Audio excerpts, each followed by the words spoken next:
This should be music to your ears. A group in Tennessee is making sure veterans don't feel isolated, especially after all they've done for our country. Welcome, everybody. While Brett Gillen plays guitar alone in this thrift store, he still has an audience. I can't see them. I can just read what they write.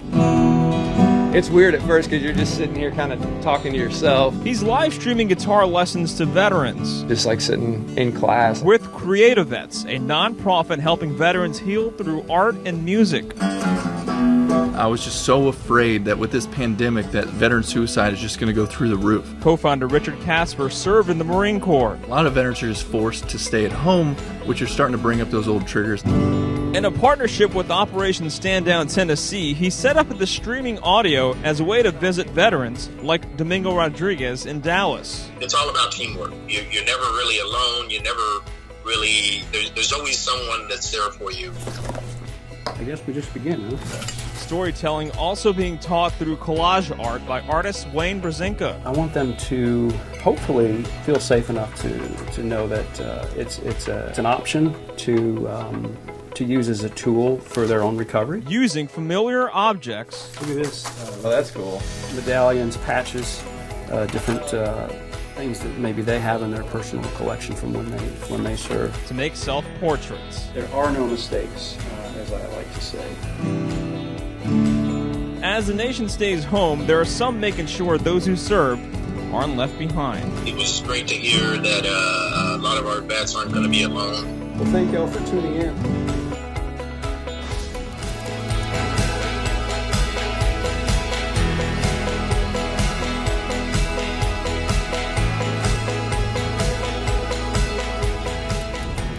"16-year-old Matt Stone has the moves,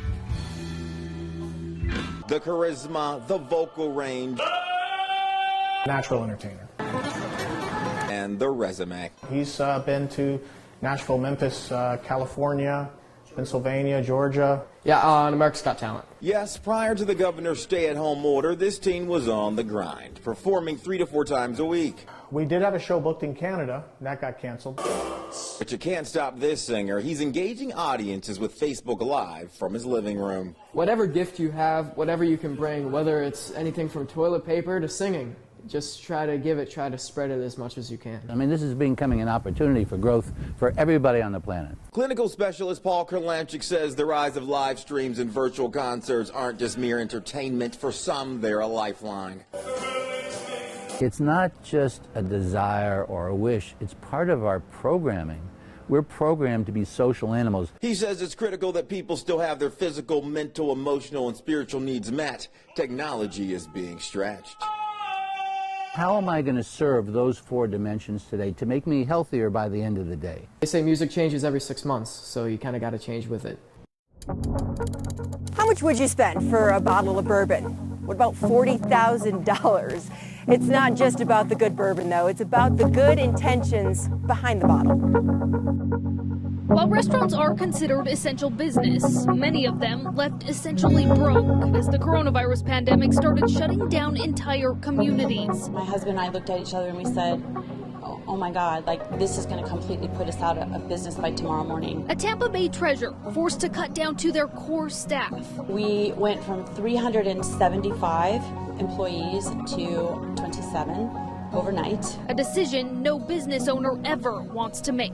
It was horrible. With some valuable collectibles on their shelves, Suzanne Perry and her husband started selling. We did sell some Remy that was $3,700. We've sold some $1,000 bourbons. But the most valuable of all, the Pappy Van Winkle 25-year-old bottle of bourbon. We priced it at $20. And a buyer showed up in a big way. A check written to Dats for $40,000. I was so moved by that incredible generosity that I literally had to leave. I was just moved and crying. Money, Suzanne says, helped hire back some of her staff and is helping provide meals for local healthcare workers and first responders. As much as we loved that bourbon and it was hard to part with it, it wasn't hard to part with it when we got to keep our staff. The buyer's only request that they remain anonymous.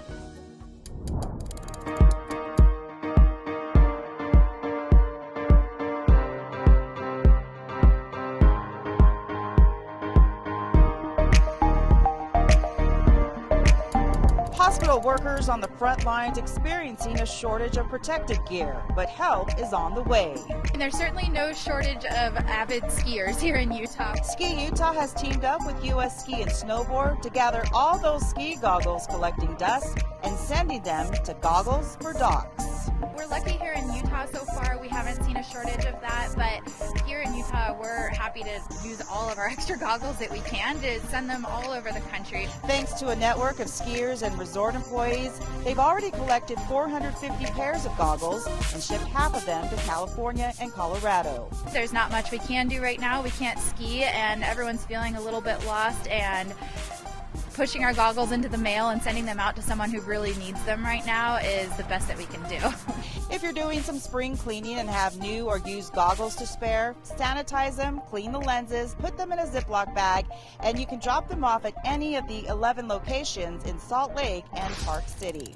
This isn't the only place to find good news. Just ask this group of students in San Diego. Good morning and welcome to East County Kids News. From their home in East County, Bristol and Berlin-Dixon are dealing with the coronavirus by doing the news their way. And today's top story is it is Show Your School Spirit Day.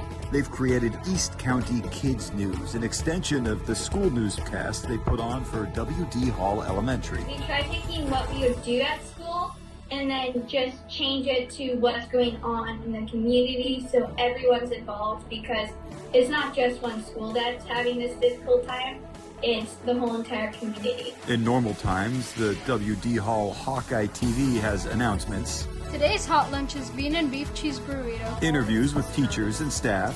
Good morning and welcome to Talk with the Hawk. Today we're interviewing Ms. Turson. Weather. It will be sunny with the temperatures in the low 70s. And features about events and clubs on campus. Now that school is all distance learning, Berlin, Bristol, and their friends have kept it all going, with more of a focus on what kids are doing around the community. Their initiative makes their teacher proud. The level of creativity, and it just goes back to why I love teaching, because you give them something and you don't confine them to this box. You give them the skill base and they take it so much further. It's just amazing. And their message comes through their newscast. Stay positive, keep doing what you love, safely.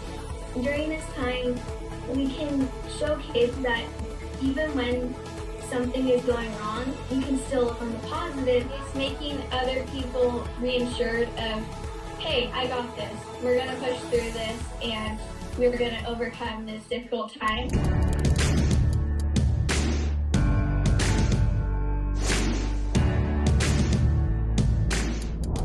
Milwaukee native Mauricio Ramirez is known for creating murals here and across America. The coronavirus pandemic putting much of his work on hold, too. Some of the projects that I had planned on are being delayed and just kind of waiting for all this to blow over. As we all wait, he decided to take action, using his own money for paint and supplies, and getting to work in honor of people who are inspiring all of us right now. I want them to, feel a sense of positivity, during all of this. His newest mural at 6th and Lincoln, across from the Basilica of St. Josephat, is an ode to healthcare workers. They're out there battling on the front lines, and I just kind of wanted them to show them some love. A tribute to those frontline heroes in our community and beyond. Right now, I think our biggest heroes right now are the people working in the healthcare. He hopes it brings everyone some inspiration right now.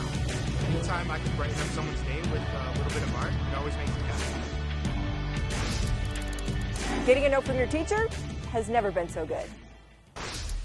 Dear Hattie, I hope you are doing well. While some school lessons are suited for online, As much time as I can outside. Others are better taught through the mail, especially for Emily Rubel's first grade class. This is not the way we thought that our spring would go, but we're going to work with it. With Kansas schools closing for the rest of the year, Miss Rubel had an idea about how she would continue teaching her students, who were learning how to write. We were just talking about capital letters, how to address an envelope, sign a letter.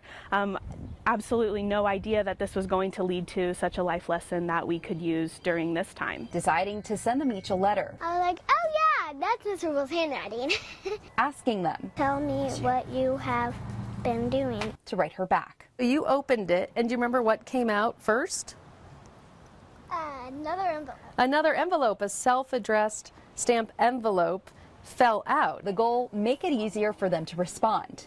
And they did. I feel happy. I'm having fun. Hattie has already sent 2 letters. Her level of care and concern for the students and the families has just always been there from day one. So even though we weren't expecting it, it doesn't surprise me that, she of all people did this. A simple gesture. I just hope that they feel the joy that I know I feel when I get a letter, and that they understand that it's pretty simple and easy to give that joy to somebody else. Filled with smiles and lessons too. Of course, I would love to see those commas and capital letters in the letters that I'm getting back, but that's not the important part right now. I want them to know that I love them and I care about them, and that I'm still thinking about them. Do you have any questions? Love, Miss Rubel.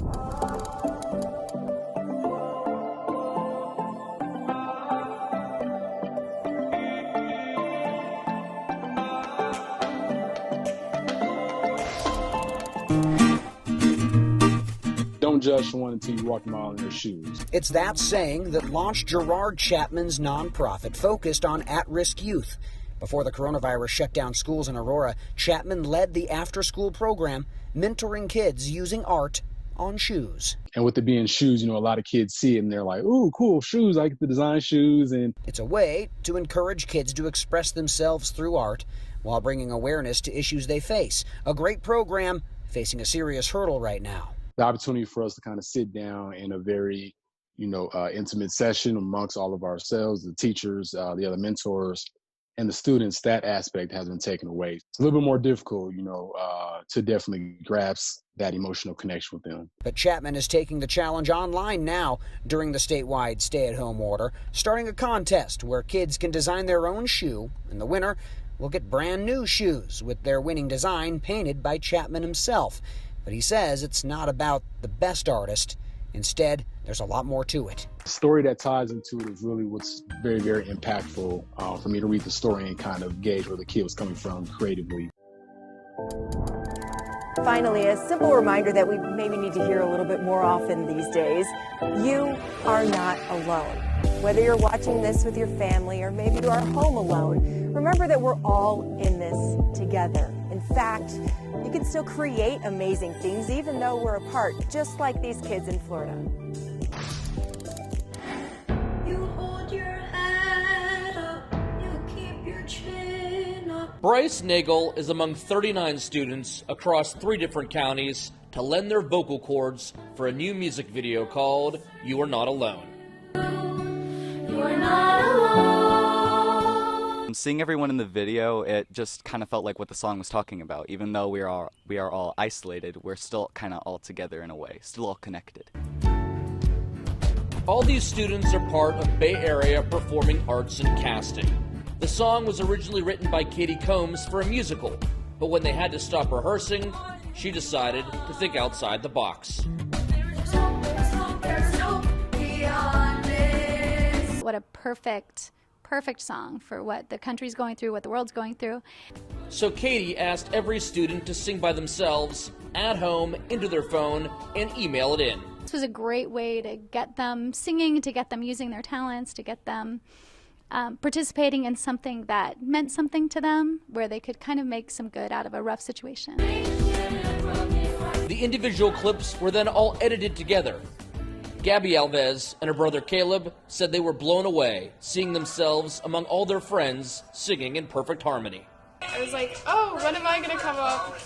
And then I was like, oh, there's everyone. And then I was like, oh my gosh, it's me. Another brother and sister combo, Jeffrey and Savannah Walker, said they hope the video is inspiring to others.